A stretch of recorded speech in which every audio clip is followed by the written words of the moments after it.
distinguished delegates, esteemed leaders, and fellow climate action advocates. As we gather here, united by our shared commitment to addressing the critical challenges of climate change, I am both honored and humbled to welcome you to this event on private sector pioneers for climate ambitions, showcasing private sector leadership in Sri Lanka for climate action and innovation. In Sri Lanka, the private sector has been a long-standing contributor to the country's development. From the robust tea and textile industries that propelled economic growth, to creating movements for corporate sustainability, spearheading technological advancements, and ambitious investments in renewable energy. Businesses have consistently aligned with national development goals. This role has evolved and grown to encompass climate actions as well. In this event, our effort is to highlight the pivotal role that the private sector plays in propelling Sri Lanka towards fulfilling our nationally determined contributions. We have an interesting panel discussion on powering Sri Lanka's climate ambitions, private sector leverage, and potential. But before we delve into this discussion, let me set the stage by sharing a brief glimpse into how the private sector works to contribute towards accelerating the achievements of NDCs. Let's start with the basics. Sustainability reporting aligned to global benchmarks helps to track emissions and progress against targets by enabling organizations to measure and disclose environmental data such as emissions, energy usage, water consumption, waste management, and impacts on biodiversity. In fact, countries like Australia and South Africa mandate emission reporting for high-emitting companies under their respective national systems. In this process, the Global Reporting Initiative is a leading standard around the world, which is noted for its extensive coverage of environmental and social topics, including disclosures on emissions aligned with the GHG protocol. This framework is adopted by almost 80% of the world's top 250 companies. In South Asia as well, GRI reporting is gaining traction. A study by GRI on sustainability reporting in India, Bangladesh, and Sri Lanka highlighted some interesting findings. 45% of listed companies in Sri Lanka produce sustainability reports, and 64% of those reports use the GRI standards. Sri Lanka produced the highest number of GRI reports out of these three countries and also had the highest number of integrated reports aligned with the guidelines of the International Integrated Reporting Council. This is a noteworthy achievement for one reason. Sri Lanka has a voluntary code of best practice on corporate governance, which is issued by the Securities and Exchange Commission of Sri Lanka and the Institute of Chartered Accountants, which requires disclosure on sustainability. However, sustainability reporting or disclosing emission data is still not legally mandated in Sri Lanka. But as you can see, many of the listed companies are choosing to disclose that information voluntarily because they understand its importance. I can tell you with our own experience at Aitken Spence PLC that we continued our sustainability reporting aligned with both GRI and the integrated reporting framework of the IIRC, even through the pandemic lockdowns. It doesn't surprise me that corporates in Sri Lanka are geared towards sustainability when you look at some of the examples from the private sector in sustainability. Infrastructure that is sustainable in design helps to mitigate climate change by reducing the environmental footprint of construction and operation. As you may already know, in 2022, building and construction sector accounted for about 34% energy-related CO2 emissions.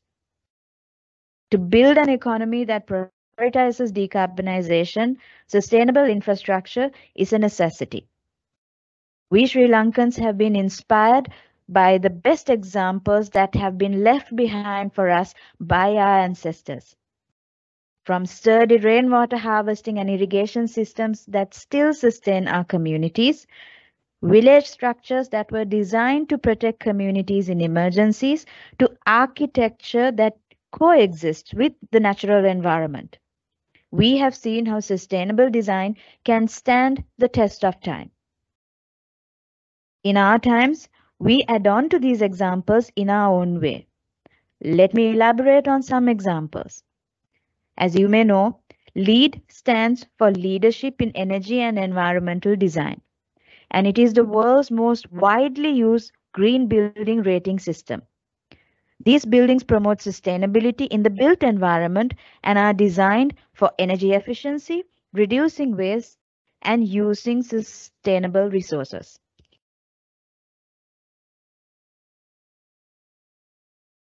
What you will see on the screen next is the world's first LEED certified hotel and the first building outside the United States of America to be LEED certified.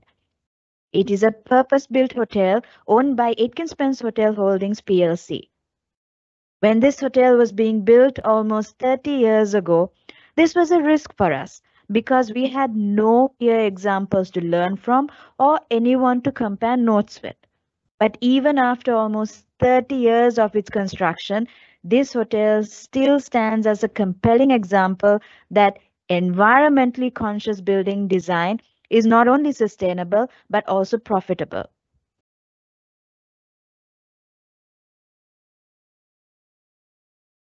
This is the world's first purpose-built green factory for apparel manufacturing called MAS Intimates Thuruli.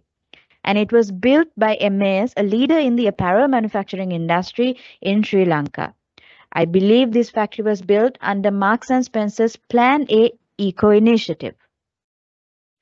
This is South Asia's first LEED certified carbon neutral green printing facility owned by Aitken Spence Printing.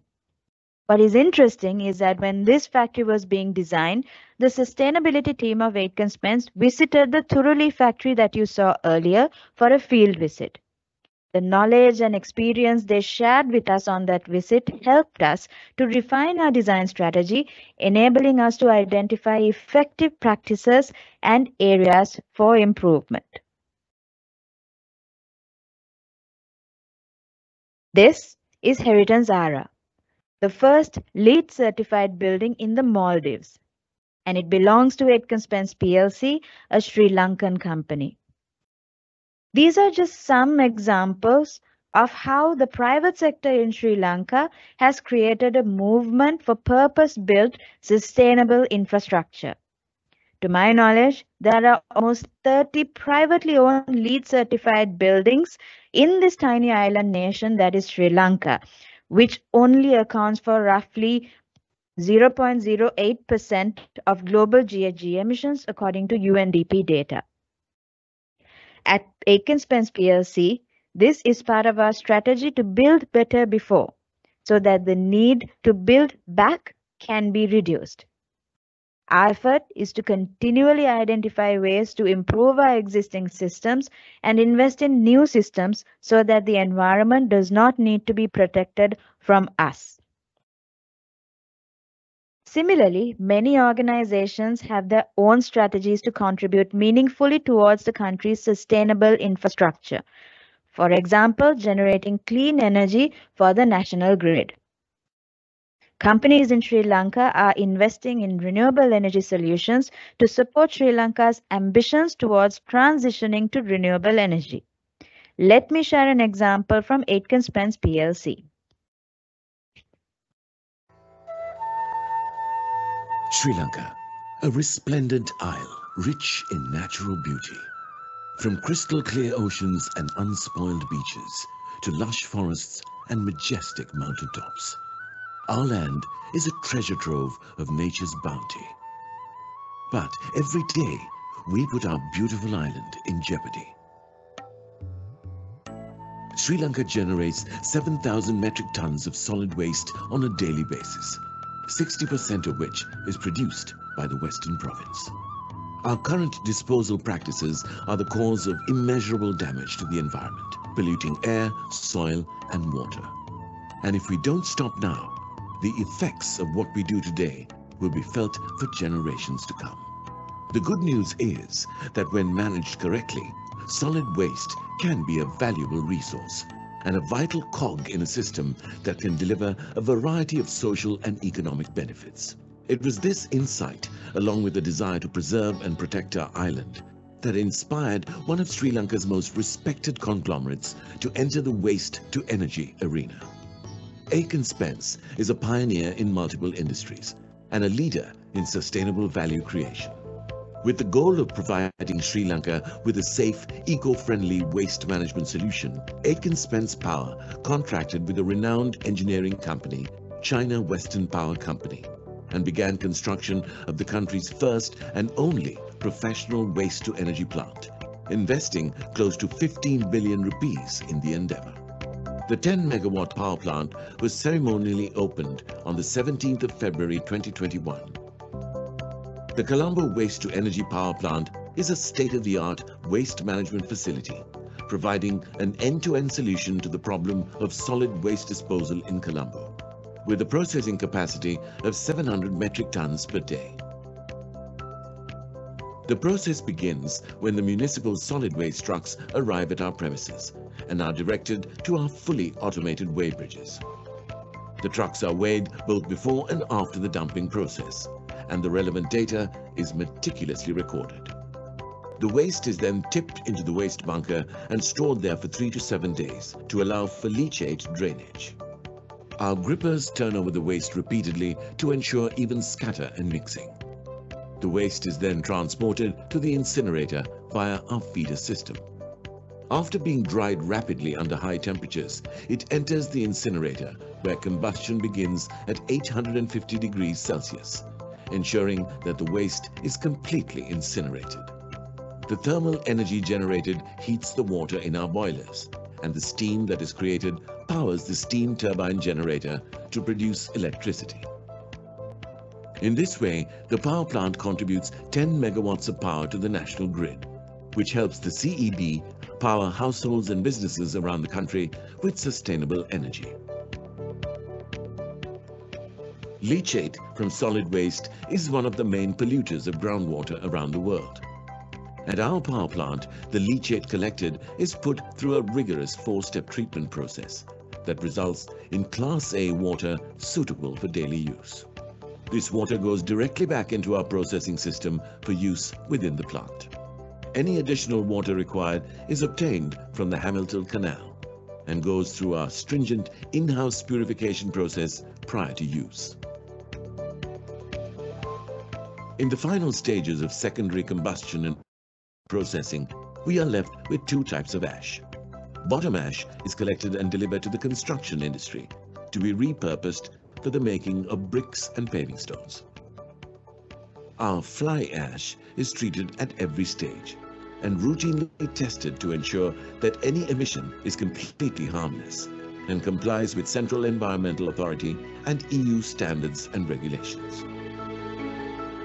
Protecting our environment is a collective responsibility.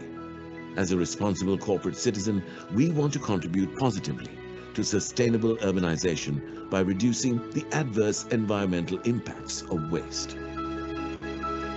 At Aitken Spence Power, our efforts are to enable and empower sustainable cities and communities by providing state-of-the-art, reliable, and resilient infrastructure. We are committed to providing an effective, efficient, and completely eco-friendly solution that will keep Colombo clean and beautiful, while generating sustainable energy that empowers homes and businesses. Aitken Spence, for a clean and green city of Colombo.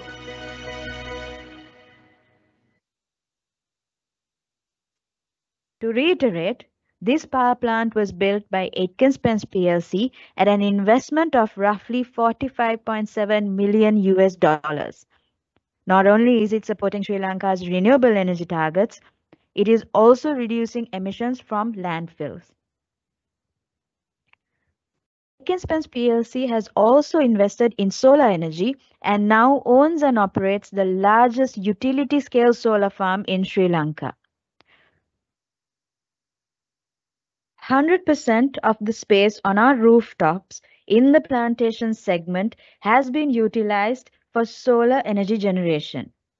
Just to put things in context, in terms of green energy matching, we have matched our purchased energy, or in other words, our Scope 2 emissions, by generating 5 times that capacity with renewable sources. Now our focus is on abating or phasing out our emissions from fossil fuels. Making this shift is also influenced by the global benchmarks that the private sector is aligned to, because we think globally and act locally to support the country's development trajectory. Late Mr. Kofi Annan, former Secretary General of the United Nations, believed that the business world plays a critical role in advancing global development priorities. His vision to encourage private sector engagement to advance sustainable development resulted in the formation of the UN Global Compact in the year 2000.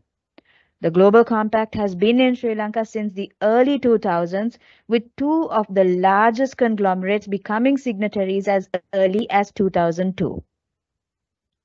Aitken Spence PLC, the company that I represent, is one of those first 2 signatories from Sri Lanka. The Global Compact helps to advance climate action by mobilizing businesses to take action, especially through peer learning groups called working groups and accelerator programs.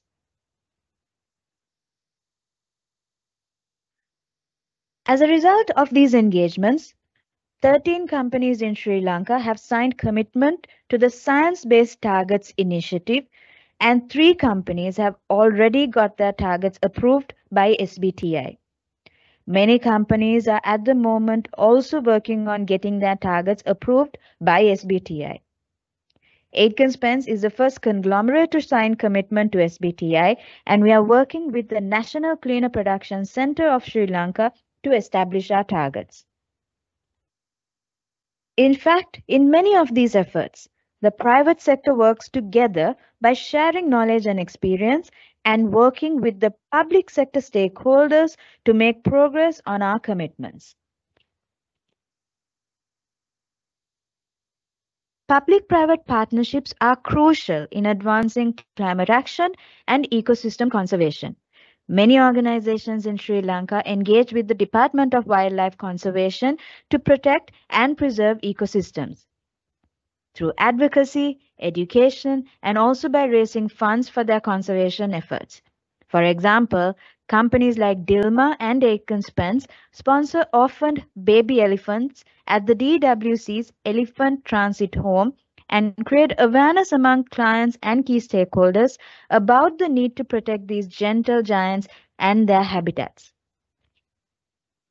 Aitken Spence Travels also conducts educational programs for safari drivers in our national parks to educate them on ecosystem conservation and about the do's and don'ts in their operations to protect wildlife. These drivers are also evaluated during excursions to guarantee adherence to stringent due diligence standards. Aitken Spence Travels also just entered a partnership with the Department of Wildlife Conservation to create awareness on the protection of leopard cubs in the central hills of Sri Lanka. These are just some examples of public-private partnerships for ecosystem conservation. If I may take an example from climate change risk assessment and disaster risk reduction, organizations like the Disaster Management Center of Sri Lanka, Asia Pacific Alliance for Disaster Management, and the Asian Disaster Preparedness Center work extensively with the private sector to educate stakeholders and to develop adaptation strategies. If I may highlight our own experience at Aitken Spence PLC, we have been collaborating with these organizations since around 2017 to train our key teams in identifying vulnerabilities and crafting strategies to implement proactive measures to safeguard people and businesses against climate-induced risks. Such collaborations are instrumental in integrating sustainable practices across sectors, highlighting the synergistic power of public-private partnerships in addressing environmental and climate challenges. Let me pause on that note and move over to our panel discussion so that we can discuss this topic on powering Sri Lanka's climate ambitions, private sector leverage, and potential with our esteemed panelists.